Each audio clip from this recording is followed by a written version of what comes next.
Hola, hoy vamos a visitar a la familia Stubbington. Tienen 2 niñas y son unos grandes artistas, creadores, todos ellos hacen cosas, hasta las niñas hacen cosas. Y los hemos conocido en eventos Steampunk. Aparecieron en el Euro Steampunk, los fichamos y están con nosotros siempre ahora. Vamos a llamar. ¿Está el timbre? ¿Esto es el timbre? No, esto no es el timbre. Hola! Hola! Buen día, hello! Come in! Come in! Come on!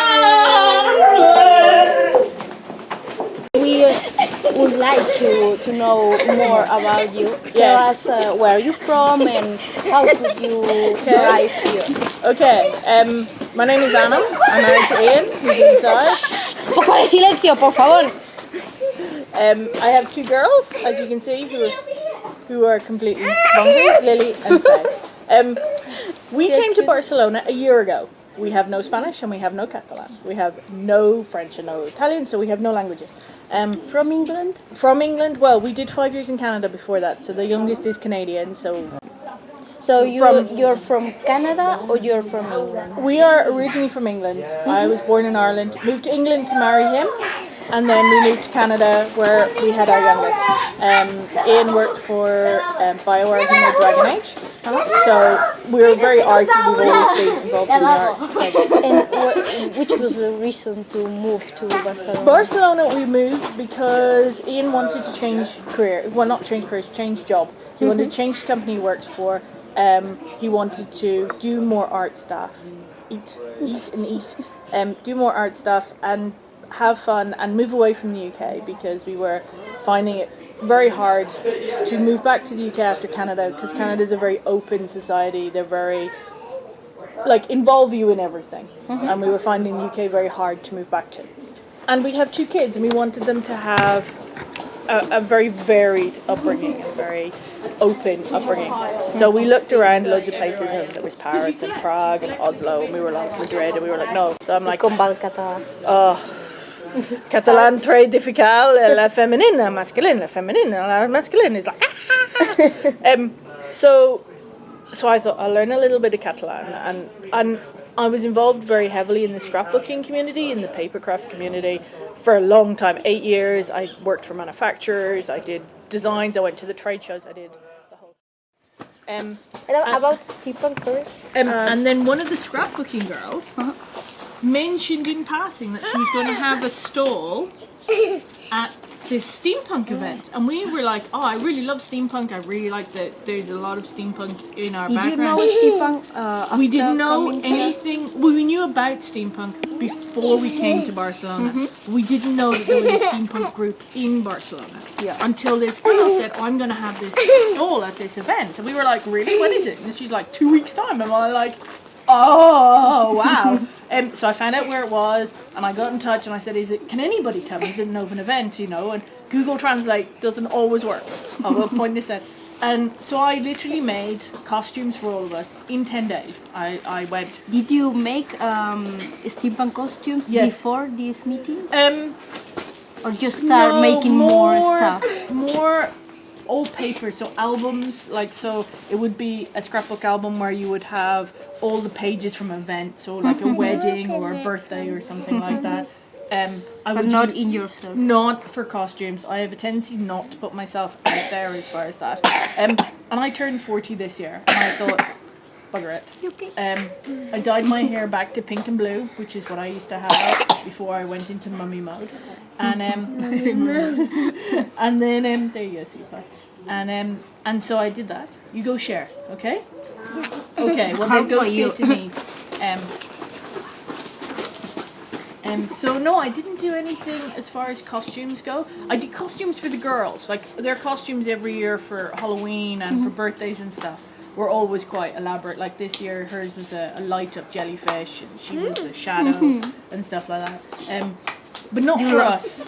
You love to get yourself in costume? You do. We have a giant. You have more costumes than you have clothes, don't you? And if school allowed it, you go to school you in live costume. in costume All the time. That's great. You're just staring now.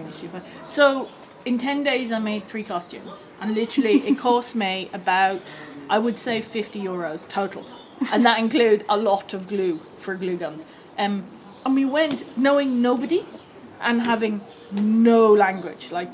And we went and we thought, what's the worst that can happen?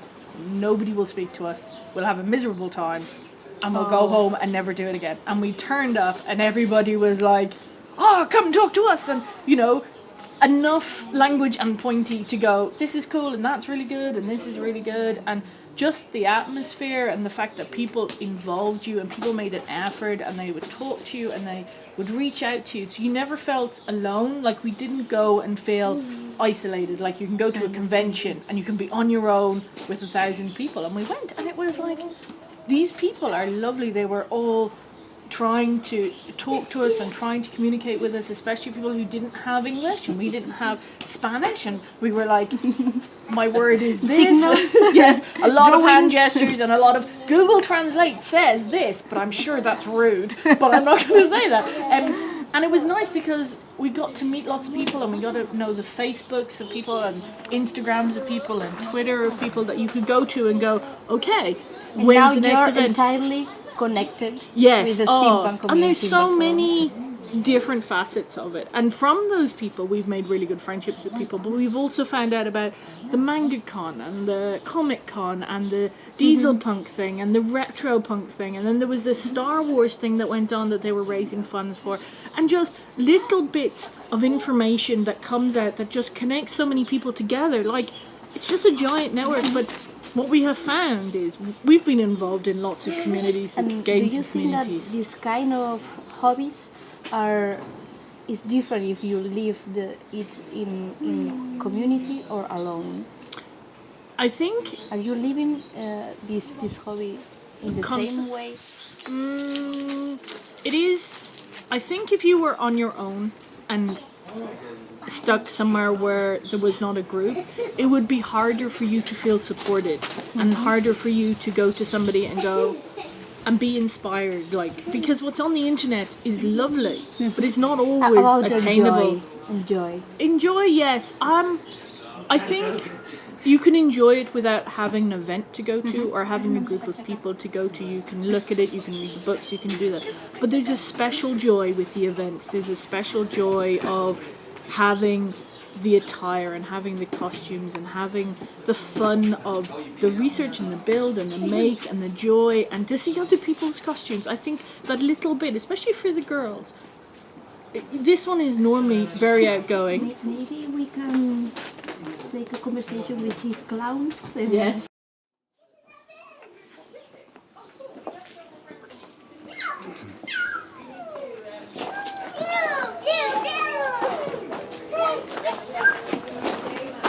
There's no place that you can hide.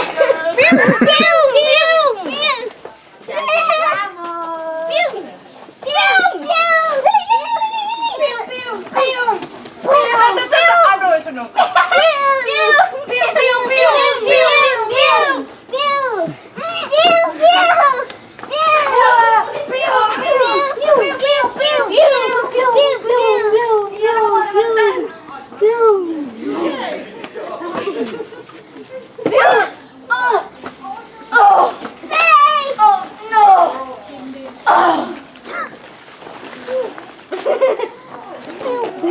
Help! Help, please! Help! Finish her! Pretty much. Put it on. Now I enter the camera. Say it, say it! Off with their heads!